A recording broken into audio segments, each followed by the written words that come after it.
Hi అండి. అందరికీ నమస్కారం. Welcome to my channel. ఈ వీడియోలో ఏపీ ప్రభుత్వ ఉద్యోగులకు మరియు పెన్షనర్లకు మే నెల జీతాలు, పెన్షన్ల తాజా సమాచారము, బిల్లులలో వచ్చిన మార్పుల గురించి అయితే ఈ వీడియోలో తెలుసుకుందాము. వీడియోని అయితే ఎక్కడే గానీ స్కిప్ చేయకుండా ఎండ్ వరకు చూసేయండి. అప్పుడే ఇన్ఫర్మేషన్ పూర్తిగా అర్థమవుతుంది. వీడియో చూస్తున్న ప్రతి ఒక్కరు వీడియోకి లైక్ చేయండి ఫ్రెండ్స్. ఈ వీడియోని తోటి ఉద్యోగ పెన్షన్ మిత్రులతో అయితే షేర్ చేయండి.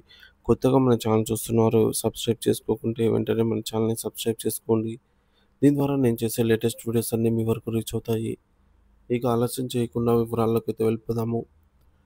ఫ్రెండ్స్, ఇక విషయానికొచ్చినట్లయితే ఆంధ్రప్రదేశ్ రాష్ట్ర ప్రభుత్వ ఉద్యోగుల జీతాలు మరియు ఇతర ఆర్థిక లావాదేవీలకు సంబంధించి బిల్లుల ప్రాసెసింగ్‌లో పారదర్శకత మరియు సమర్థతను పెంచేందుకు ప్రభుత్వం ఒక నిర్దిష్టమైనటువంటి వ్యవస్థను అనుసరిస్తోంది. ఈ వ్యవస్థలో భాగంగా బిల్లులను వాటి స్వభావం మరియు ప్రాముఖ్యత ఆధారంగా 4 ప్రధాన కేటగిరీలుగా వర్గీకరించారు.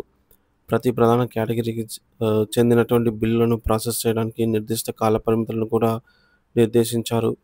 ఈ వర్గీకరణ మరియు కాల పరిమితుల గురించి వివరంగా తెలుసుకుందాము. బిల్లుల వర్గీకరణ మరియు ప్రాసెసింగ్ కాల పరిమితులు.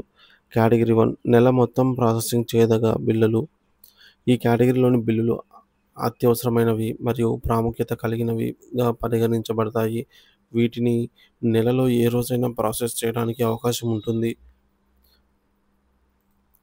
రాష్ట్ర అత్యున్నత కార్యనిర్వాహక మరియు న్యాయ వ్యవస్థలకు సంబంధించిన ఖర్చులు, అలాగే కోర్టు ఆదేశాల మేరకు చెల్లించాల్సిన మొత్తాలు, ప్రభుత్వ న్యాయపరమైన ఖర్చులు, ప్రభుత్వం తీసుకున్న రుణాలపై చెల్లించాల్సిన అసలు, వడ్డీ మరియు ఇతర నిర్దిష్ట చెల్లింపులు, ఎన్నికల నిర్వహణకు అయ్యే వ్యయం, ప్రభుత్వ ఉద్యోగ నియామకాలు మరియు ఇతర విద్యా సంబంధిత పరీక్షల నిర్వహణ ఖర్చులు, ప్రభుత్వ కార్యక్రమాలు, అతిథుల ఆతిథ్యం వంటి అధికార ఖర్చులు, విధి నిర్వహణలో మరణించిన ఉద్యోగుల అంత్యక్రియలకు సంబంధించిన ఖర్చులు, వరదలు, తుఫాన్లు వంటి ప్రకృతి వైపరీత్యాల సమయంలో సహాయక చర్యలకు అయ్యే ఖర్చులు, ఆడిట్ అనంతరం చెల్లించాల్సిన బిల్లులు, ఉద్యోగులకు అత్యవసరమైన వైద్య ఖర్చుల నిమిత్తం అందించే అడ్వాన్సులు, కొత్తగా పదవి విరమణ పొందిన వారికి మొదటిసారిగా చెల్లించే పెన్షన్. ఈ బిల్లులన్నీ కూడా నెల పొడవునా ఎప్పుడైనా సబ్మిట్ చేసి ప్రాసెస్ చేసుకోవచ్చు.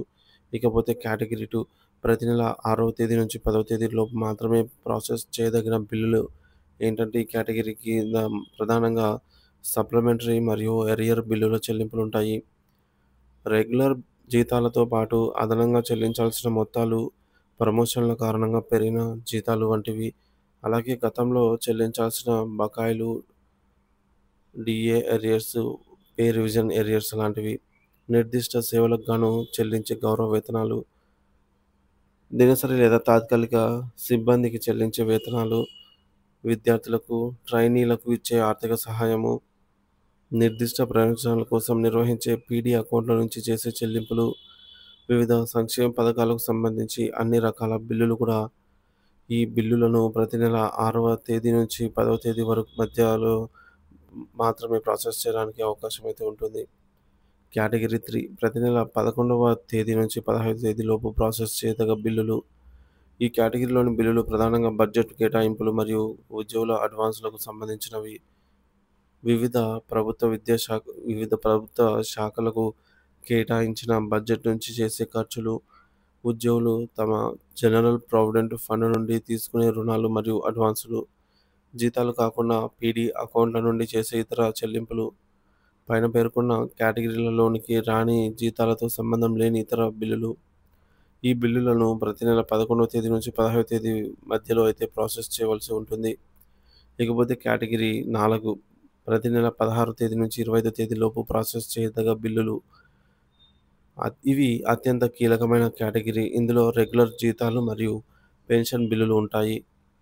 పైన పేర్కొన్న కేటగిరీలలోనికి రాని మిగతా అన్ని రకాల బిల్లులు అనగా పదవీ విరమణ పొందిన ఉద్యోగులకు ప్రతి నెల చెల్లించే పెన్షన్లు, ఉద్యోగుల సంక్షేమ పథకాలకు సంబంధించి చెల్లింపులు, ప్రభుత్వ ఉద్యోగుల నెలవారీ జీతాలు, ప్రాజెక్టులు లేదా తాత్కాలిక పనుల కోసం నియమించిన సిబ్బందికి చెల్లించే వేతనాలు, కన్సల్టెంట్ నిపుణులకు చెల్లించే ఫీజులు, కాంట్రాక్టు పద్ధతిలో నియమించుకున్న సిబ్బంది లేదా సేవల కోసం చేసే చెల్లింపులు, ఎయిడెడ్ సంస్థల్లో పనిచేసే ఉద్యోగుల జీతాల కోసం ప్రభుత్వం అందించే సహాయము.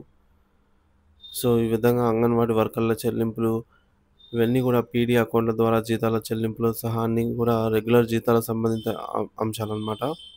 ఈ కేటగిరీ బిల్లులను ప్రతి నెల 16వ తేదీ నుంచి 25వ తేదీ మధ్యలో ప్రాసెస్ చేయవలసి ఉంటుంది. సో, ముఖ్యమైన గమనికలు మరియు తాజా మార్పులు. సప్లిమెంటరీ బిల్లులను ప్రాసెస్ చేయడానికి ప్రతి నెల 10వ తేదీ చివరి తేదీ, ఆ తర్వాత అవకాశం ఉండదు. రెగ్యులర్ జీతాల బిల్లులను ప్రాసెస్ చేయడానికి ప్రతి నెల 25వ తేదీ నుంచి చివరి తేదీ. సో, ఈ యొక్క పైన పేర్కొన్న నిర్ణీత తేదీలలో మాత్రమే సంబంధిత బిల్లులను ప్రాసెస్ చేయాల్సి ఉంటుంది. ఈ కాల పరిమితులను పాటించడం తప్పనిసరి. మరి ఈ నెల మే నెల ఉద్యోగులకు సంబంధించి రెగ్యులర్ జీతాల బిల్లుల కోసం పేరోల్ అనేది 17వ తేదీ నుంచి 25వ తేదీ వరకు అందుబాటులో ఉంటుంది. ఇది కేటగిరీ 4 కిందకైతే వస్తుంది కాబట్టి 16వ తేదీ నుంచి 25వ తేదీ మధ్యలోనే ఈ బిల్లులను ప్రాసెస్ చేయడానికి సైట్ చేయబడింది. ప్రభుత్వ ఉద్యోగులకు జీతాలు మరియు పెన్షనర్లకు పెన్షన్లు, ఇతర చెల్లింపు ప్రక్రియలను క్రమబద్ధీకరించడానికి, ఆర్థిక క్రమశిక్షణను పాటించడానికి ఈ వర్గీకరణ మరియు కాలపరిమితులు దోహదపడతాయి.